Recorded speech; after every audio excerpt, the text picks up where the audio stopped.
Bir 13 yoshli qiz hovlisida o'ynab o'tirgan bir paytda dadasi ishdan kelib qoladi. Qiz xursand bo'lib dadasining oldiga yugurib boradi-da, dadasiga shunday deydi: "Dadajon, 3 kundan keyin tug'ilgan kunimga nima sovg'a qilasiz?" deb dadasiga savol beradi. Dadasi: "Qizalog'im, 3 kungacha hali ancha bor ekan-ku, o'sha payt kelaversin" deb kulib qo'yadi.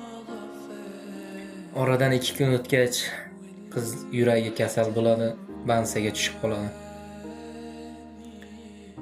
Bansaga tushib qolgandan keyin dadasi doktorlarning oldiga borib, nima kerak bo'lsa, nima kam ko'sti bo'lsa menga ayting.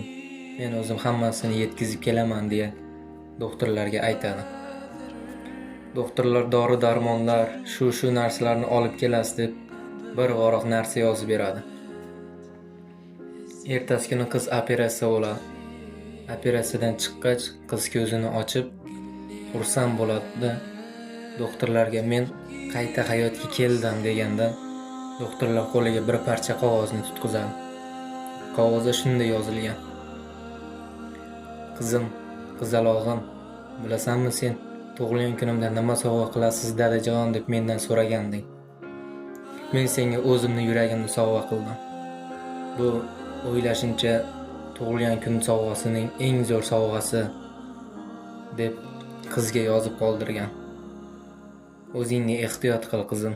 Men olisda bo'lsam ham seni yaxshi ko'raman" deya dadasi xat qoldirgan ekan. Achinarli holati. Dadamizni doim qadriga yetishimiz kerak. Shunaqa gap.